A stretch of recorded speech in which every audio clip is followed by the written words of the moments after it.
was put in Marin County Jail, quote unquote, the hole. I was in administrative segregation there for 39 months while I fought my 39 case. months?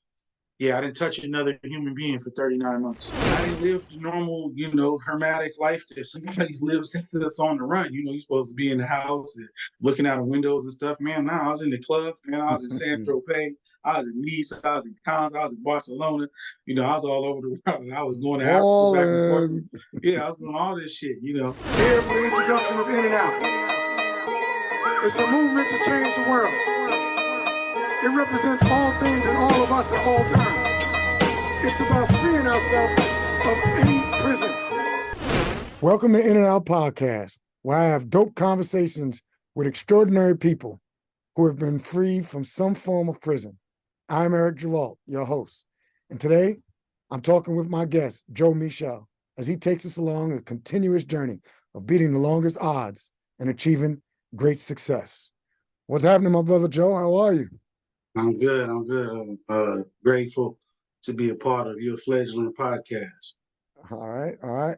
Hey, I appreciate you taking the time and coming on and talking with us because, here at In and Out, we don't just have people on that have dope stories. Everybody is vetted. So it's all people that have real, legit stories, have shown a tremendous amount of growth because we want people to be inspired. We want people to be able to learn from it. We want people to be able to know if that person has been through what they've been through and now they're at where they are now, then they know they can do it too. So really appreciate that. And so Joe Michel is, in all transparency, I have known Joe for a while. And his journey to me is incredible. He's been placed in some of the toughest situations and he's come out looking real good and he's doing some incredible things right now. He's really helping people. And I'm going to give him an opportunity to introduce himself and tell us a little bit about what he's doing. All right. Well, thank you for that glowing introduction. That's my man, of course, E. We know each other from back in the day in Queens. So, of course, I am always willing to participate in anything he's going on. But to be honest, I've been mostly reticent about talking specifically about my story, at least on any type of social media platform, for fear that it would be glamorized. There's nothing. When people say, "Oh, prison changed me," or I wouldn't be who I was today without these experiences. I would like to go back and have none of those experiences. For my family, my friends, and my own well-being. Never have had this journey as interesting and as complex as it might be. I want to make sure that people understand that this is not something that I look back on. Even if I tell an amusing story or, I make a joke about it, it's no joke. It really costs me everything. And the effects of still being felt today. I mean, right now, I'm working hard to get my record expunged. The laws in California changed so that really pretty much anything other than a sentence is eligible to get it off your record, at least to the point where you get brought up immediately on background checks. So that's been one of the difficulties for me in my field is that I'm trying to become a licensed clinician, and a marriage and family therapist. In my attempts to become a licensed professional clinical counselor, I've been confronted with the possibility that I could go through, get my master's degree and even my doctorate and still not get licensed by the Board of Behavioral Health or Behavioral Sciences.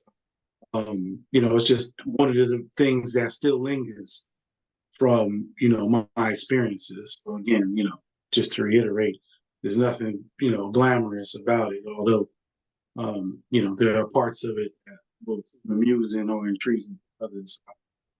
With all respect for everything that I've been through and everything that my family has been through and all the rest of the incarcerated fellas that have gone on this journey, Right. And what exactly are you doing now? Because you're running some type of a clinic or something like that. Yes. Can you just tell us about that? So presently, right now, I am the program director for substance use disorder facility in Marin County. We treat people with alcoholism, opioid addictions, methamphetamine addictions. Basically, we are a detox and residential.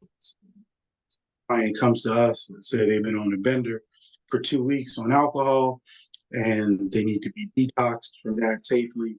We're able to get their medications and support and get through the withdrawal periods. Then after that, we kind of introduce them to residential treatment. That's where they'll get like school education, they'll get clinical services, they'll get pretty much everything that they need to get a foothold on their recovery. As I was explaining yesterday, it's a twofold process. I mean, just like diabetes, if somebody's diabetes flares up, well, you got to treat the acute problem, right? They need insulin. Sometimes they need sugar, right? They need something to, help them in the acute sense. But also, it's a chronic disease as well, meaning that they have to have lifestyle, right? They have to think about diet. They have to think about where they work, keeping stress levels down. And with substance use, we treat the acute problem, which is the withdrawal symptoms. But shortly after that, we start working on the chronic problem, which is trying to help them to use their thinking, thinking at you more than anything. It's how they perceive their internal and external stressors and to develop some coping skills for that. So it's really rewarding work. I've done it on many levels: public, private, 501c3s, nonprofits. I've been working for various counties and states. So it's definitely a passion of mine to watch people turn their lives around, because everybody watching this podcast, everybody that's in the room with you now has somehow been affected. So you have all types of different people that come to the center. How long have you been doing this? I mean, actually, it feels like I've been doing it for a lot longer than I have. It's only been 5 years. Okay. That I've been doing it. Actually, October will make 5 years. I was doing it professionally. Also went to school for 4 years. Got certified as an addiction counselor. I got my degree and my bachelor's degree in psychology from Sonoma State University. So I've been doing education part since 2014. That took me about 4 years. And then I went ahead and started working in 2018, pretty much at the lower rung. It was interesting. First day I got there, there's actually the facilities on Napa State Hospital grounds. I walked in, signed my new hire paperwork at 5 o'clock. By 6 o'clock, they told me I had a group to do by myself. So I was kind of thrown into the frying pan, and it worked for me. I loved it. It's not something I would advocate for everyone, but it's something that I loved. Again, watching people, experience that metamorphosis. And I'm no fool to think that it's solely what I do or what any of the counselors or administrators do. These facilities, it's really the individual who's the hero. Right. They get themselves up off the canvas. They've been knocked down repeatedly. And they get back up again and they keep fighting. Yeah. Do you feel that a lot of people that a lot of the people that come into your facility and have come into other facilities that you have been at, do they have like a background and like do a lot of people have come from being incarcerated, or they come from substance abuse families, or are there any like similarities that you notice with a lot of people that end up coming in? Sure. Well, initially I worked at a facility that I would say 75% of the population was either people that were recently paroled or people that were mandated to participate in treatment from the probation department in the courts. So there, obviously, you could see the similarities between the criminal thinking and the substance use thing, right? Again, it's a thinking problem, and it starts with immediate gratification. People like to think that most crimes are like mastermind. They watch these movies and series on Netflix. Things are elaborate, but studies show that most crimes are committed within 5 minutes of thinking about it. So, and most crimes are done over impulse, right? Especially those that involve violence. Usually it's impulse. It's not something that's planned. And it's the same thing with substance use and behavior. They get a thought in their head and urge to use, and it's not long before they're involved in the mechanics of acquisition of their substances, right? So right then and there, you see this kind of instant gratification. Now, What's the genesis of all this? Well, again, it's usually a mix of genetics and environment. But for myself, I'm not predisposed to using narcotics. I smoke weed and I'm high as two kites and I'm paranoid, and it doesn't work for me. I took some pain medication one time when I got my wisdom teeth pulled, and I had out of body experience that wasn't pleasant, so it wasn't for me. But alcohol, Right. on the other hand, I really liked that. I thought I could fight better. I thought I could talk to the girls better. I could drive better. So that was something I was more predisposed to. But fortunately for me, I developed an ulcer at a young age that prevented me from, drinking on a regular basis. Again, something genetic, something biological, or even biochemical, right? But Right. you also have to have the environmental exposure. I was telling the people yesterday, obviously there's not a lot of female alcoholics in Saudi Arabia. They don't have access to alcohol. Right. So you don't have female alcoholics. So you got to have both. You got to have Right. like a kind of a predisposition towards it, and you have to have the environment. And criminality it relies heavily on the environment. I think I could take most people that live in Calabasas or the nicer areas of Georgia and put them in Jonesboro, or put them in Southside Jamaica, Queens, and voila, they'll have more criminal tendencies. So, Gotcha.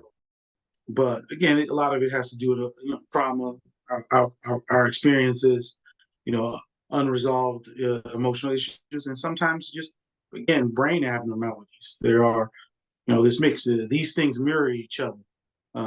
Most substance users have some background in criminality, even if they don't like to admit it. The shit they drive while they're high, they're breaking the law right Right. there. They buy dope, that's breaking the law. They go to the most dangerous neighborhoods in the world to cop. Out here we got a place called the Tenderloin, and you'd be surprised how many of my high-end clients, acquiring their fentanyl and their opiates in the Tenderloin. What is the tenderloin? The Tenderloin would be the equivalent to like 42nd Street back in the 80s. It'd be Okay. like the Deuce back in the 80s. Yeah, it's somewhere where it's a lot of narcotics are being sold openly on the street. A lot of narcotics are being used on the street, and this cuts across all demographics, right? That's the thing about substance use, and it's the same thing about criminality. It's just right. For example, my higher end clients, they get higher end treatment. They end up in my facility that has a pool and a tennis court and a private chef, and rooms with Netflix and Amazon. And clients that are at the lower end of the socioeconomic scale, that are on Medi-Cal, end up in facilities where the heat and the air conditioning doesn't work. So, Gotcha. it comes down to demographics. It's the same thing with criminality, right? You know this. Right. No doubt. Let me ask you, when you worked at another facility, you said there was 75% of the people had been incarcerated prior to them coming there. Did you find that because of your previous time that you had spent incarcerated, that you were able to interact or deal with some of the clients better, or did they look at you a certain way? Were they able to respect you differently? I mean, it's one of the few fields where the more colorful your background is, the more beneficial it is to you. Okay. It's not something I advertise. People walked in, I'll be like, "Hey, yo, I did 10 years in California's penal system." But they can tell sometimes by how you move, how you interact, terms they use. As long as one person finds out, it usually spreads like wildfire. And more than them saying, "Oh yeah, he's a bad mofo," it was more to the sense that, "Whoa, look how he behaves, how he carries himself." Now, see, I like the modeling behavior. You know what I mean? I show up every day clean. I show up on time. I don't leave until the job is done. I interact with people with empathy, but I also show appropriate boundaries. So it was more about modeling the behavior where they saw me as a former convict, now as the program manager, right? Gotcha. As somebody that was able to help other people. So that was the cachet in it, not that, oh, he got street cred. And the counselor was always like, "Oh, how come when you walk in the room, they take their hats off, they sit up, and so forth?" They would think, I was like, "Dude, they don't think I'm gonna kick their ass." That's not what's gonna happen here. What happens is that I model the behavior and I show respect for myself and others, and then therefore they have respect for me when I enter the room or when I speak, because they know I'm speaking with one. There's only, convicts, like I said, addicts, convicts can be like children. They see right through you. They know when the emperor doesn't have clothes. So, I know the curriculum. When I come and I do a group, I'm well versed in the curriculum. I'm prepared, and I also am willing to show them some unconditional regard, for their Right. experiences, their individual experiences. And I don't tell them what to do. I ask them what they want to do, and then I help them on that journey. So with that, yes, of course, my experiences in incarceration, they used to say things like that. We bring out the phones when Joe's not working, or if I showed up in street clothes, they know it's going down. You know what I mean? Like, so it was some aspects to it, but generally, I believe, and I had this confirmed by many of my former clients, that it was how I modeled myself. That did it. That it fired. It was funny stories that one of my parole officers actually came to the facility to drop off a client, and she dropped off a client, and she walked past me, and I was like, "Hey," and she said, she looked, she did a double take. I was like, "Yeah, I was one of your former parolees." She said, put her hand over my mouth, and she said, I can't believe it. You're one in a million. And then at that moment, right, I could have beat my chest and been like, yeah, but I told her, nah, there's a million of us. We just haven't all had the opportunities, so nothing too I like that. special about me. It's more about being presented with the opportunity. When I came home from prison, my landing was smooth. My How partner so? at the time, my partner at the time was a nurse practitioner. So I didn't have to worry too much about getting right out there and working. My activities of daily living were provided for me. My brother's a lawyer for Microsoft. My mother was retired with her own home. So, my landing was a lot different. I didn't have to worry about feeding myself.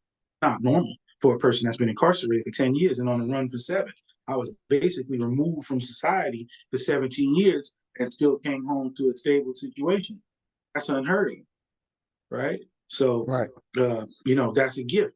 And then therefore, I am one of those one in a million, but only because of my circumstances were unique, right? Had every parolee been provided with the same advantages, well, I believe there would be a lot more of them eligible for this podcast. Right.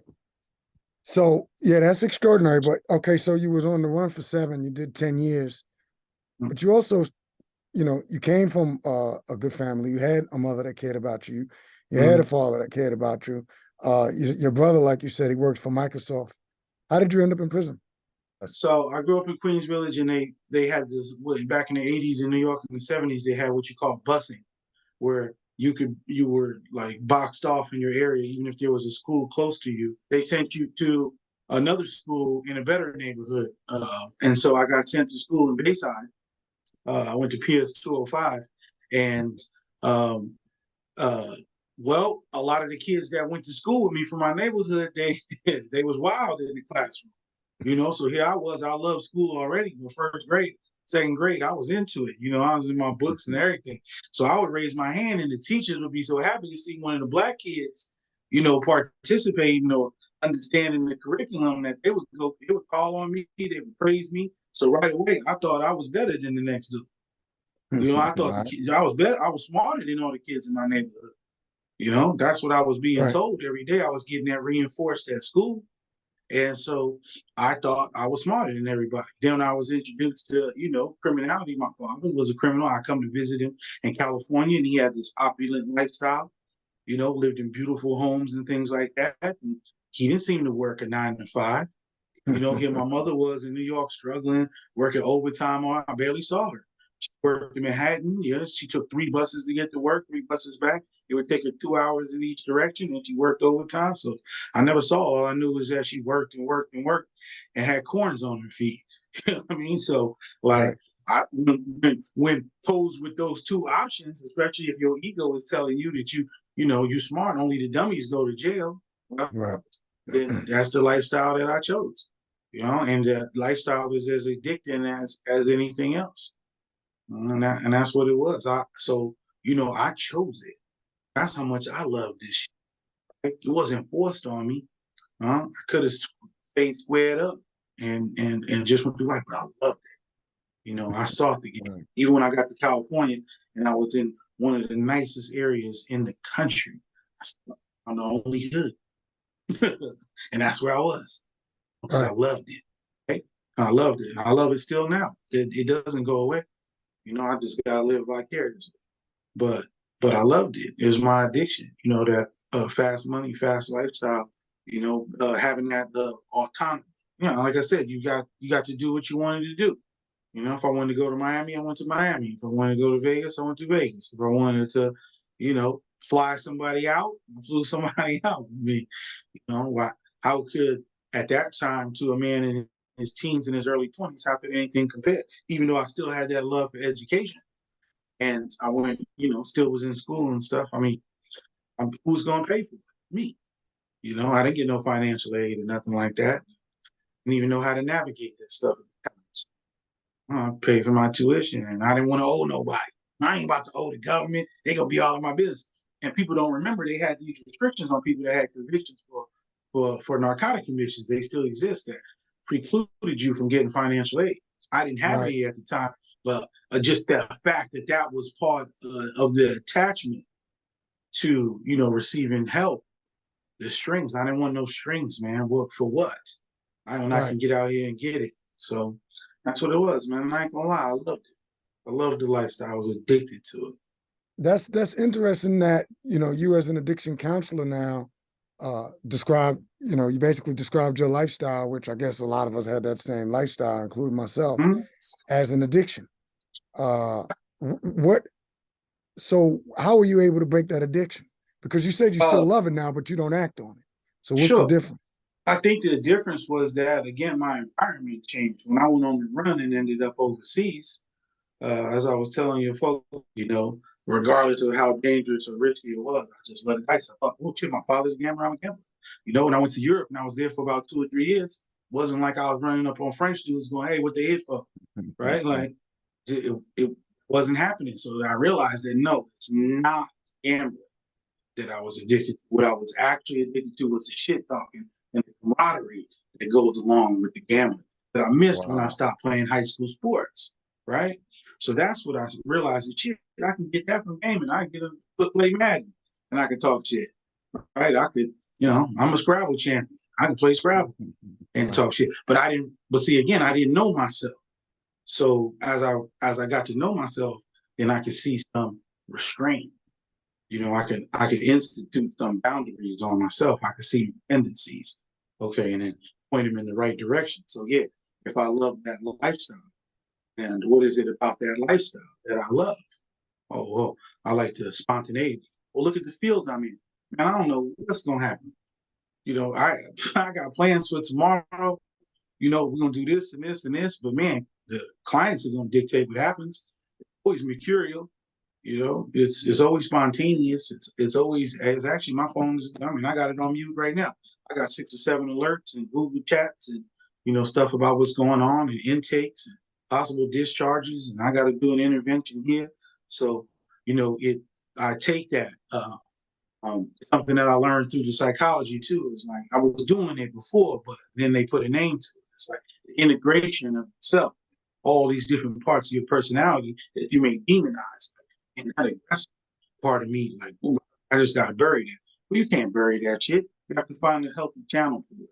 You know, if I like things going like this, if I need that kind of stimuli, then I got to find a field in which is healthy for me, and more importantly, healthy for other people. No doubt. So then How did you I get to know part yourself? again. I had to get away from the environment. When we grew up West Indian, right? Like Right. everything was the script was written for us. You know, the first script was go to Kingdom Hall. You know, go out there, knock on doors, No give out doubt. man. Like that was the script. And then when that script seemed to kind of fall apart, the next one was, you know, just be a rude boy. You know what I'm saying? So that was just told to me.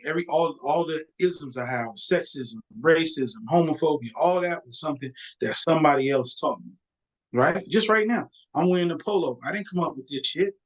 I seen a man in the magazine one day that looked like a distinguished gentleman, and I said, one day I'm gonna dress like that, right? All this shit that we're doing right now is because of something someone else taught us or showed us.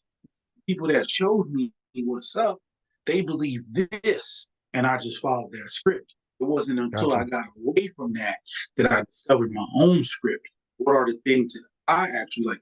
I never even took a picture with a female back in the day. You know, that was sucker stuff. If I caught my man at the malls with his baby mama or something, I'm clowning because like that was the script, right? Like you weren't supposed to be doing all that. But what I realized is I love an intimate relationship. I love going on vacation.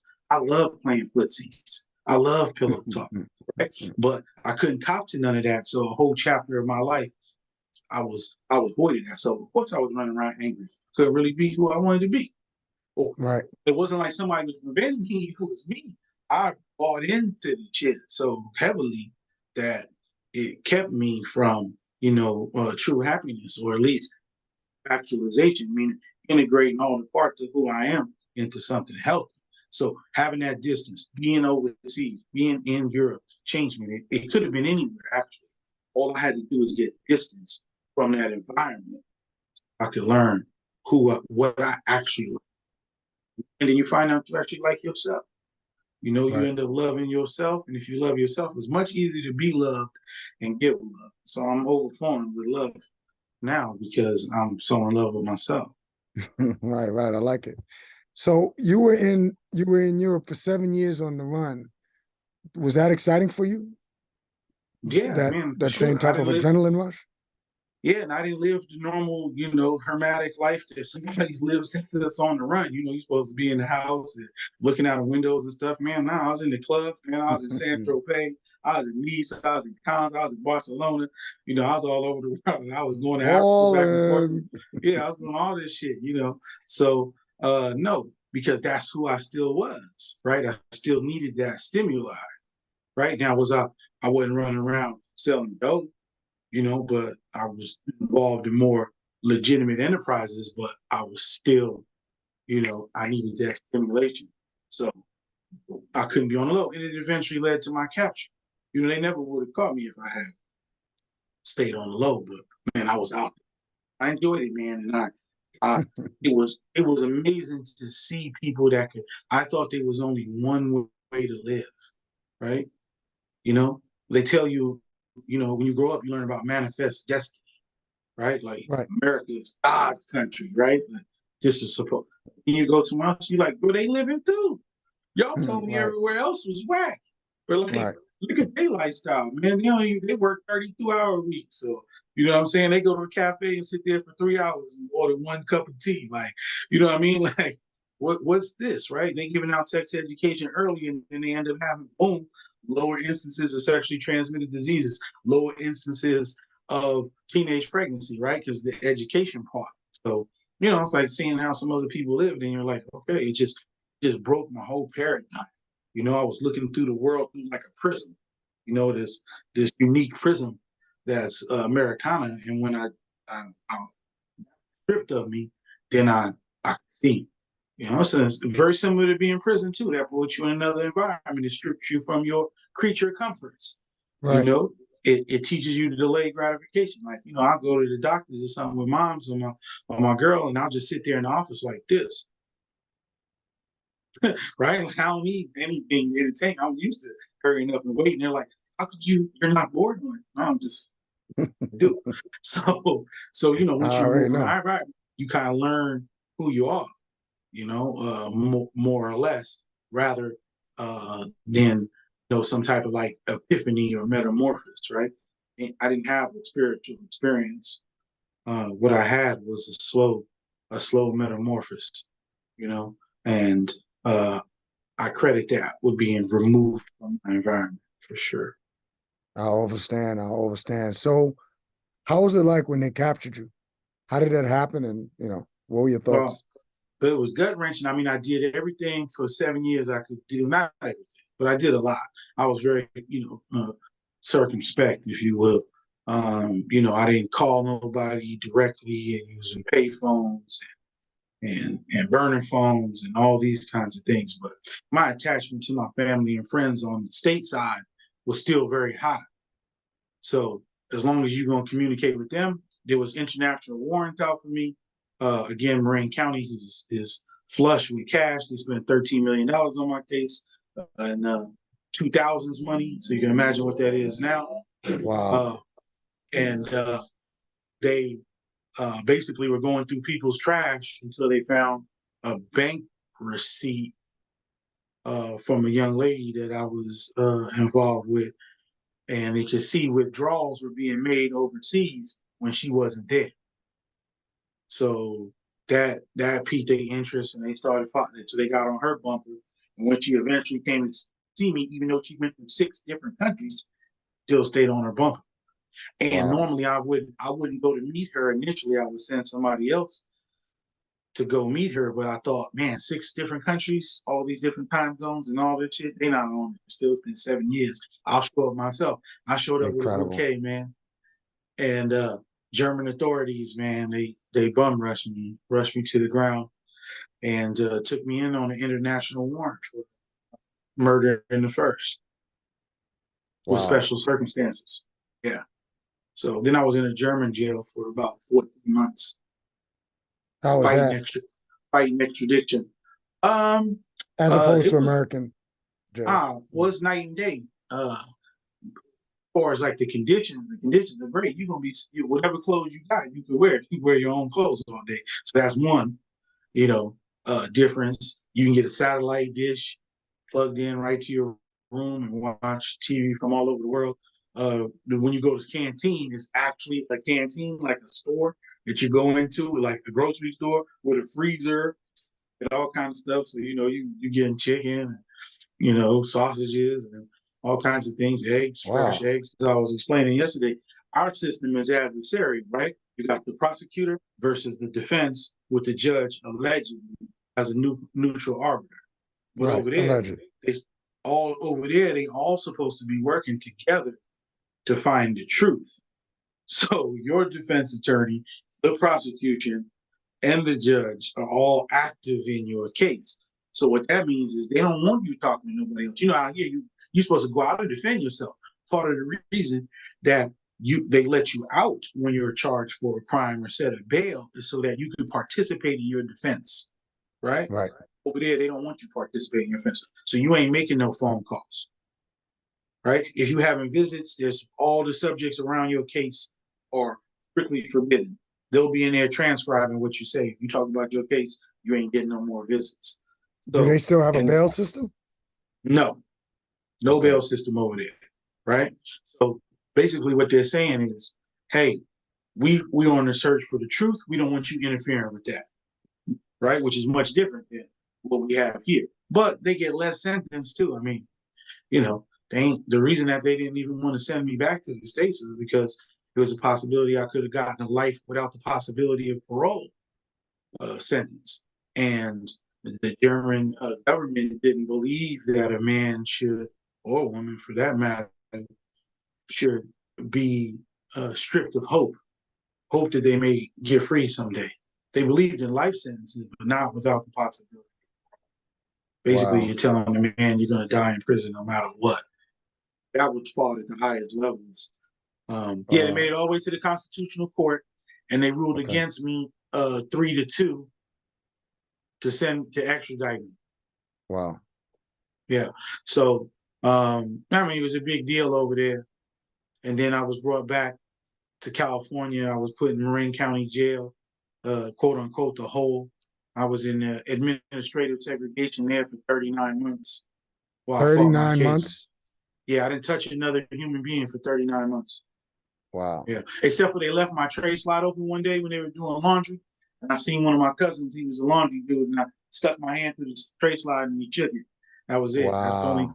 That's the only physical contact I had for 39 months. Yeah. So Jesus. What type of mental torture or mental pressures did you go through during that 39 months? Did you ever feel like you were at a breaking point? I was focused mostly on my case. Okay. I had 30,000 pages of paperwork There was at least 4 or 5 proceedings that occurred already, so I had all the transcripts for that. I was indicted. The indictment itself was something like 2,300 pages. There were 200 witnesses and various testimony and so much discovery that I was just focused on that. And every day I woke up, I'm indexing things. I got Post-it notes and paper clips. And I'm writing summaries. So, I was fighting for my life. Right. So the conditions themselves, I mean, did that change me some? Of course. Subconsciously, yeah. I mean, shit, I like it. I'm much more affectionate now than I ever was. Shit, I like the sun. We used to walk around. I mean, we had on everything we could do to keep out the sun in New York. We love Right. cloudy days, right? Like in California, man, I'd be out there with an umbrella when it was sunny. Right. So, I love the sun. I look at the moon. I thought I might never see the moon again. Wow. Because in California, when you get a life without parole sentence, that's what they call LWOP, life without parole.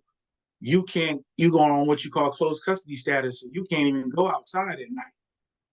So you might never see the moon again. So that's the shit I would trip off of. So given the opportunity again, now you can ask people, I'll stop and I'll pull over to get a good look at the moon, So if you're wondering like what were the effects of it at the time, I didn't notice any, right? Because I was laser focused on my defense. Because I was not tripping off the environment Okay. or factors that would, cause me to, decompensate. It's a psychological term where like you just can't handle it anymore. You fall apart. Okay. That wasn't even focus an is option. too strong. Right. Focus was too strong. And I'm not saying that something's particular about me, but when they say this is what we're going to do to you, if you don't fight, well, shit, you're going to fight. I mean, even people that try to commit suicide, they can't do it by drowning. They got to have some weights on their ankles and stuff because your instinct is going to tell you to get to the surface, right? That's right. So I was trying to get to the surface, man. They was trying to drown me, so I ain't had time to trip off the fact that I didn't touch nobody. Like, man, miss me with that. I was focused. But, again, the after effects, I got to San Quentin, and they put me in a holding tank around a whole bunch of people. I freaked out. And then first person that I saw there, I asked him where he was from. He said, Vallejo. I told him where I was from. He said, oh, yeah, we went out there before. Yeah, y'all tried to jump us. And we had a good laugh about that. And I told him my situation. I said, I ain't hugged nobody in over 3 years. That man gave me a hug. His name was West. And that's probably the best hug I ever had in my whole life. Wow. Can't That's compare. an incredible story. Yep. So From when a you was at stranger. San Quentin, so when you were in the holding cell, you're doing all your laser focus, you got your paperwork, you fighting your case, that's pre-trial, right? Pre-trial. So when you were into San Quentin, this is after sentencing? Right. So I ended up taking a deal, which was very strange to me because, again, I'm laser focused for the fight. So when they offered me a deal, they just were exhausted, man. They were exhausted.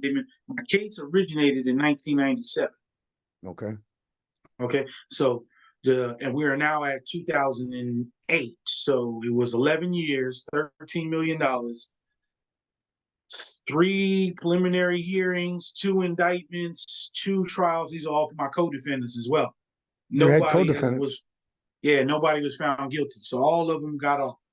Except you. In some form. Some went to prison and came back on appeal. Some got their shit thrown out at prelims. Like, so it was just a lot for them. Did your co-defendants face the charges while you were still on the run? Yep. Yeah, they went to trials and everything. Yeah, sure. Okay. They was going through it, and it was my case. Of course, there was some guilt associated with that because I was the principal on the case. They were, for lack of a better term, guilty by association. Why there's no statute of limitations on murder, correct? Nope.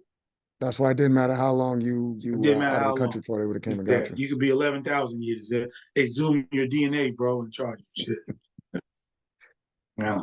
Was this a gang related thing? Because the reason why I'm asking is because you had co-defendants. That's what the newspaper said. No, that was gang, but it wasn't. Again, it wasn't something that was premeditated. I mean, it was essentially a shootout.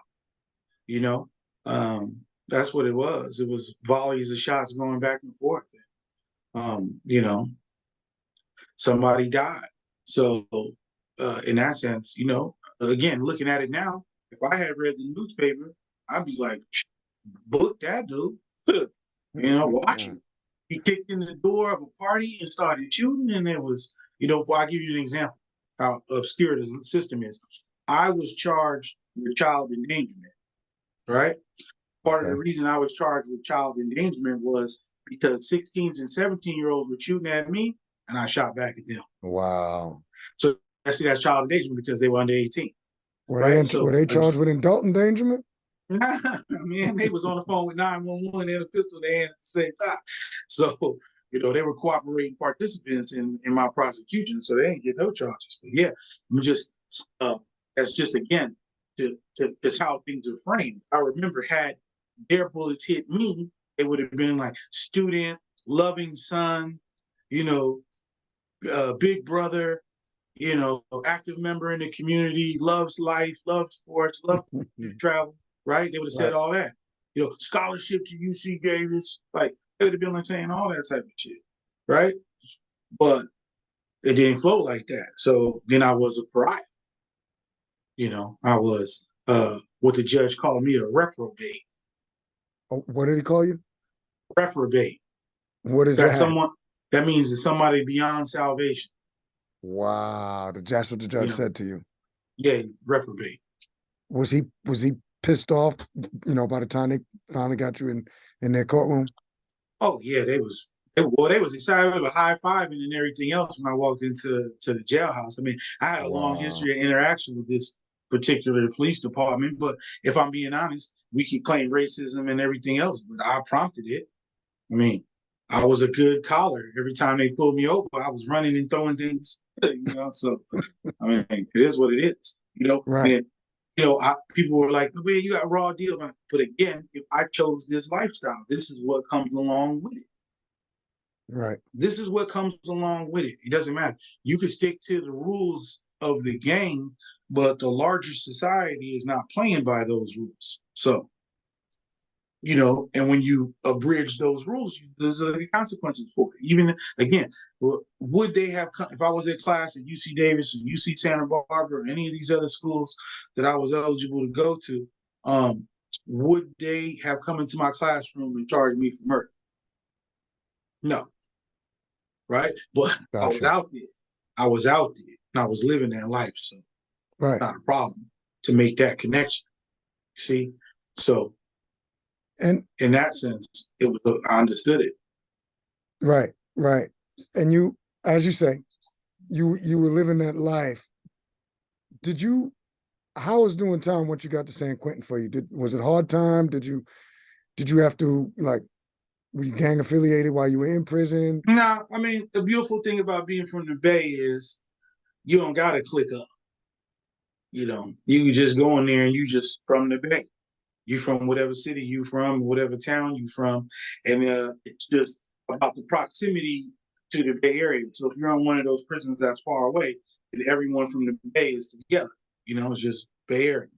If you're in a prison in the Bay Area, then it's wherever you're from, Richmond, San Francisco, Vallejo, Oakland, even some parts are even broken down to West Oakland, East Oakland, right? So the closer you are where there's more Bay Area inmates, then you'll have more fractionalization, right? But when we're further from the Bay and there's less of us, it's less fragmented and we're all together. And everywhere I went, we were all together. So, but we weren't under like one person's rule.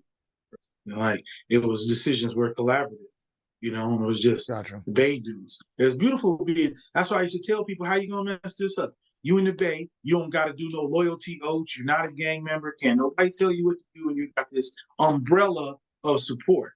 Don't mess that up. But inevitably they did. They did.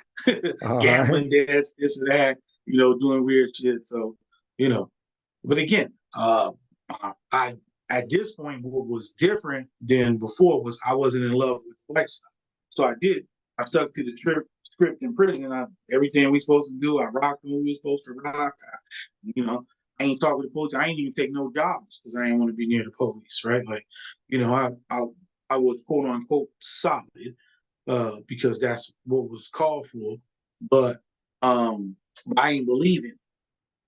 I knew it was bogus, right? But I'm gonna stick to the script. I wasn't coming in there trying to rock the boat or change nothing. This is what it is. The only thing I could do as a form of protest was to, help people with their cases. Right. Which Did you do that a lot? Some of it is so straightforward and stuff like that. I mean, it's along a long list. I mean, some of the stuff is institutional crimes or institutional infractions that I could help them with, but I wasn't that great on appeals. I was more pre-trial, so I did a lot more work while I was in the county jail because my knowledge about discovery and impeaching witnesses and that was much more knowledgeable because, again, I studied that for 3 years while I was, preparing for trial. And even before I was preparing for trial here, I was already preparing for trial. I knew someday the bell was going to toll, and then I would have to fight for my life. So, even when I was on the run, I had a lot of the transcript, everything that was publicly available, I had. And I was already being meticulously going through all of that. Because, again, I knew I'd be fighting for my life someday. Right. I probably secretly wished to get caught so that I could get this over. Wow. If I had known, let's take, for example, if I had known this is what's going to happen to you. If you turn let's say, so I got arrested July 7th, 2004. If on July 6th they say, hey, check this out, you're going to get bum rushed at the train station in Germany, and then you're going to go and be in a German jail for 14 months. Then you're going to be in Marin County Jail for 39 months. Your mother's down the street. Everybody can come visit you all the time. Then you're going to go to prison. The possibility was that that could have been my last day of freedom. So that wasn't in my calculations.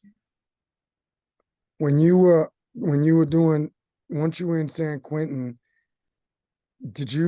when did you start thinking about, like, once you knew you were coming home, you had a sentence, did any type of transformation happen in prison? What were your plans when you got out? A lot of the transformation had already happened.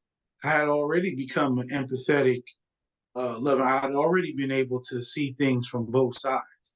I had already given up a lot of my thinking distortions, like you either with me or you against me. You know what I mean? And I learned that, I could do this and still keep it solid, right? I can do this. I can rescue a cat. Now he owes $150. Now we got a mob on him because he can't pay his gambling because he owes the Asian brother something. Well, shit, I got $150. He's a green dot, right? But now you're gonna be under my tutelage. We're gonna look at the things differently. You're gonna stop gambling first of all, right? Like that's what I'm buying. So like what I was already doing it. Were you helping people in that matter?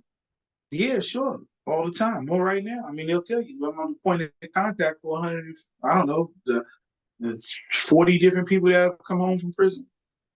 My phone rings all day from guys that are behind the walls or that are home right now. I ain't got no problem with that. See, that's what I learned. See, by looking at people's cases, I can see their backgrounds. They get these bios and shit. And you find this brother, they had cigarettes put out on him. His stepdad was an alcoholic. He used to beat him, and so of course he's gonna be what we call a JCAT. You know what I mean? So I'm not gonna throw the big. JCAT is somebody that's they just crazy from being in prison for so long. Okay. Yeah. So they got certain ways about them when they call them. It has something to do with the numbering system, but no surprise. So why can't I, show to do some love now? And then my cellies will be like, oh man, they taking advantage of you. I'm like, no, this is helping me more than them. I guess so. You just shut up and enjoy it. We'll go for the ride. So. I mean, I had already started doing it. So me realizing that in some capacity, I would be helping others when I got out. I just didn't know it was going to be in the field of substance use. I thought it was going to be setting up something, a nonprofit or something for people that came home or doing that prison advisory stuff. But what I learned from that is like most of the people that can afford that prison consultation are fed inmates. And I didn't have experience in the federal penal system. So. You seem like you really like helping people. What's your passion, Joe? Well, I like helping people, and I'm not one of the people that just goes and volunteers everywhere because I respect self-care. I gotta look out for me too. But looking out for me, helping other people helps me. That's just simply what it is. And what it does for me is I get to know someone else, and they teach me something about me still. So now I get to know myself a little better, which helps me to get to know other people. So I have a client, I might have only met them for 10 or 15 minutes, and I'm already talking to them, and they're like, wait, you had a recording? Were you recording me downstairs? Because that's what I was just saying. But nah, it's because I know you. Well, because I know myself, and I can see myself in you, and so then therefore, Right. it's cyclical. But yeah, there's no greater reward, man, than I got former clients that are my employees now. Wow. You know what a pleasure Nice. it is to work with them. It doesn't mean I'm not hard on them. It doesn't mean that, they get cut no slack. But man, to know that at one point they were sitting there in one of my groups and they were lost and they were in a zero state where they didn't believe in anything, least of all themselves. And to see them now doing what I do, I mean, what other field will offer me those rewards? There's nothing, not finance, not real estate, not, any of these other things that offer, monetary compensation at, extreme rates. This is not a field that you get into to get rich. I've done okay in it, but generally speaking, it's not one of those endeavors. You gotta, otherwise Right. you burn out, because it's a human capital, man. Whew. And dealing with people's lives. And you're going to take more losses. It's like working in a cancer ward. You're going to lose more patients than you save. Right. Yeah. Yeah. I really appreciate that. And I feel that my team is telling me that we just got a couple more minutes, but I want to give you an opportunity to, does anybody tuning in or when somebody's watching this, they're going to be, somebody that might be at the bottom right now, somebody that might have just came home, somebody that might be, suffering from substance abuse. Just give us the words of encouragement to let them know, Sure. Well, again, you always got to treat the acute problem. So you got to really size up what your issue is. Is it homelessness? Are you in an abusive relationship? Like, do you got undiagnosed mental health issues? Like you got to look, you got to have a game plan for addressing those things before you can even really think about making some long-term changes, but one of the things that I noticed is the commitment. It isn't willpower, it isn't intelligence. It's just a commitment, to keep pushing, and that's what you got to do. If you want to make long-term changes, you got to keep pushing. I'm still doing the work myself, right? So I'm teaching anger management classes, but I'm also practicing what I'm preaching. I'm also doing those things. Got an anger control plan. And I utilize it and I meditate and I do mindfulness and you got to do the work. And if you had a routine, this is really important for those that were incarcerated, that you had a routine that kept you safe in prison. Let's say you read, you worked out, and you watch the news every day. Well, shit, when you get home, don't switch that up. Do those things also. Doesn't mean you won't add other things into it, but you'll get those, instead of those unhealthy triggers, you'll get those healthy triggers, right? No doubt. This is a safe space for me. So keep up with your routines and your schedules. And some of the things that you did that kept you safe before, continue to do them out there, despite the change in circumstances. It can be shocking. It can be jarring. And if you only got one plan and that plan is to fail, you're going to have multiple plans. And don't get too wedded to one thing. Don't put all your eggs in one basket. You think that girl is going to, she told you it's going to be this, and that, and blah, blah. It ain't going to be that. That's not yours. So, you need to have some backup plan, man, and be humble. Avail yourself to a lot of resources. There's a lot of organizations out there that are helping people that are previously incarcerated. Take any job you can get your foot in the door. Those things, that humility. You was in prison thinking when you got out, the only problem was that you was in prison. Nah, you still got all those same issues that brought you to prison. So you need to work on those things too. No doubt. I can definitely attest to what you're saying, brother, because I've gotten back to a routine myself. I feel like I'm incredibly focused and I call it bidding. So I'm doing a lot of the same things I was doing when I was bidding, and I'm at the top of my game now. So all right. Y'all heard it from Joe Michel first. He brought it to y'all. He gave y'all a lot of gems. I hope y'all was listening. Joe, I appreciate you coming out, man. And I just want to get you to promise me one thing, that you'll come back on in the future and that we can even take a deeper dive. Y'all know where to find us, In and Out, WW, that's INNOUT, WW on all platforms. Appreciate y'all for tuning in. Peace.